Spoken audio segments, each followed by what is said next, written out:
Alright, so there's the two pieces of hose that goes from the unit to the head unit. And there's a box here. Not sure what's in it yet, but there's a box here. I think this box, well, this box should have two things in it, I'm thinking. One should be in the so-called shut-off, which is basically just a box with a pull-out in it, which disconnects the power. And there should be 25 feet of wire in here as well. Okay, so there's the box. Here is the cable to the box. And this is that 25 feet of 14.4. And this is an adapter.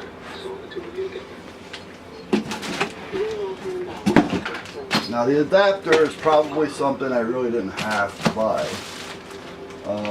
What this is, if you listen to them, because again they try to sell you up, it has a special connector on it, and your normal AC guys that come out and have to charge or maintain it or whatever don't always have this connector.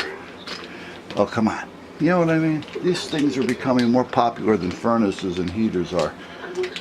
If they haven't got the connector, maybe you shouldn't be using them. But I bought it.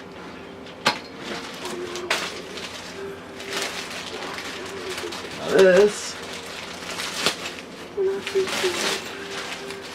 goes. Whoop. Now the box is over there. I felt like Matt and his bucket and bottle tops. The box is probably 4 feet from me. I went to throw that in there, and it went right by, floated over the top, and went beyond the box. That went in the box. Alright, so this goes from the box here to the unit that goes outside. This is the control cable that I really don't know where that goes yet, because I haven't looked at the other two units.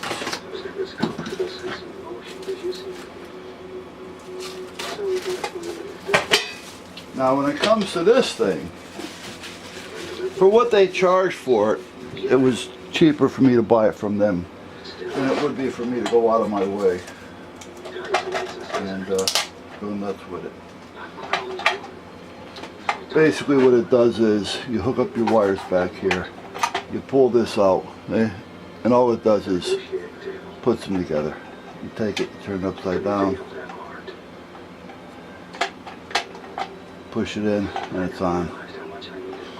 Pull it out, turn it around this way, and it's off. So that's basically how that works. I mean, it's not a breaker or anything, it's just a big old on-off switch, that's what it is.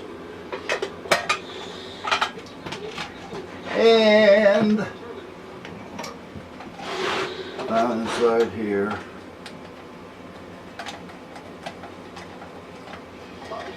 I don't know what end I'm going to use yet, because the placement of the box as comparison to the unit itself.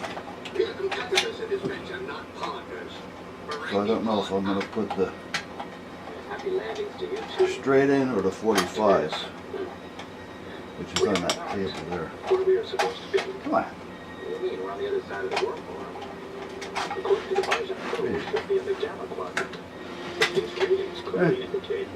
Binga banga binga. And then the binga binga binga banga. So this is going to be coming from the power, and it's going to the power.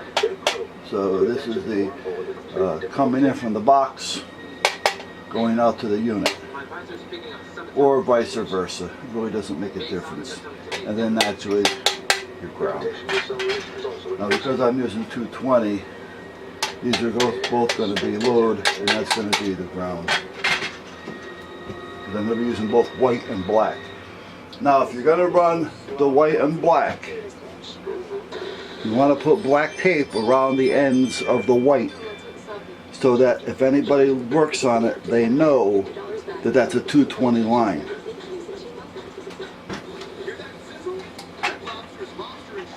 So,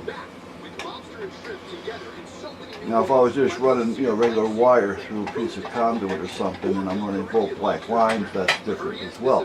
But because I am going to be using a white line, I want to mark it with a piece of tape to indicate that it's being used as a 220.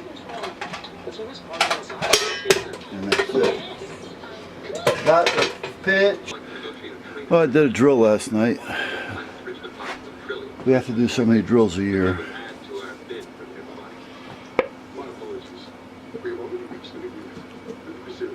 And the last 2 drills we did down on the dock with the fireboat.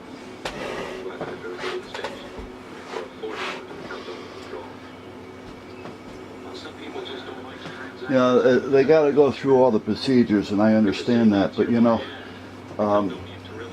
when you're doing the same thing over and over again, which you want to do because that creates muscle memory,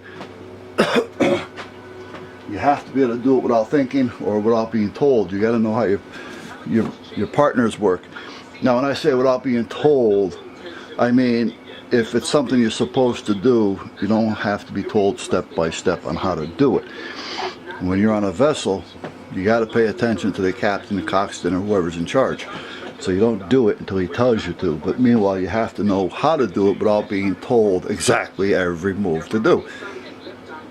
But now once you've got some of that through to where it's starting to happen, let's start to speed up the process a little bit.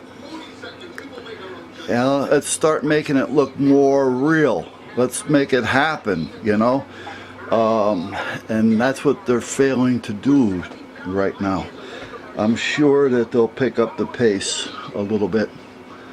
But see, I wasn't in charge of any of that training last night. I was there as a participant.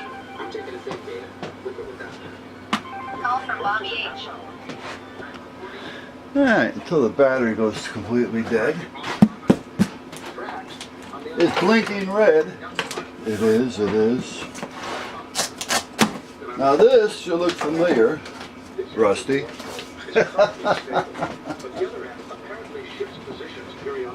Different brand, I think. But, they're all about the same. I'm not sure, but I think Mitsubishi, whatever you want to call it. I think they were basically one of the first ones out there with this design. I'm not totally positive.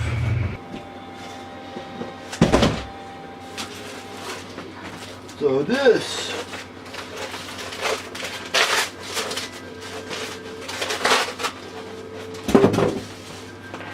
is the unit that goes in here up on the wall. And as you can tell, I've already started making a mess of things around here.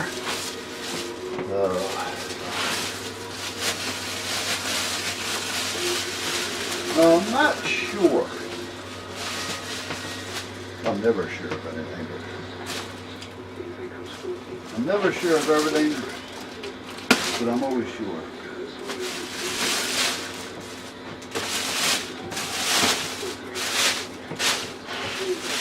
I don't know everything, but there's not much I don't know. If I don't know, I'll learn real quick.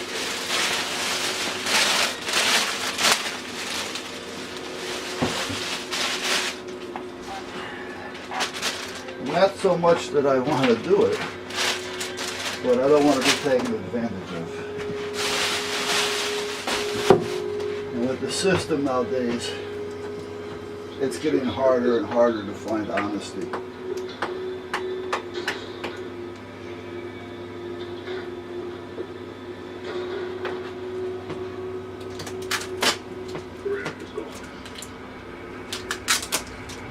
Anyway, I'm not sure, but I was told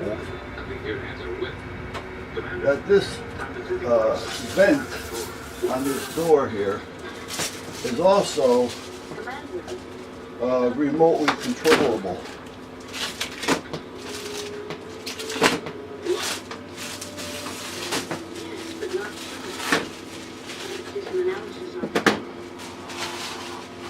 Meaning this piece.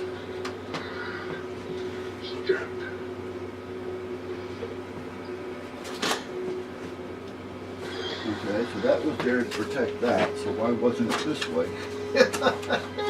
Okay, I'm sure they did it for a reason. Okay, and this is upside down, so this goes this way. It's a good thing this isn't heavy. There's the lines where everything hooks up, so I got to put a little hole in the wall, not a big deal. The bracket does not, so it's got to come off.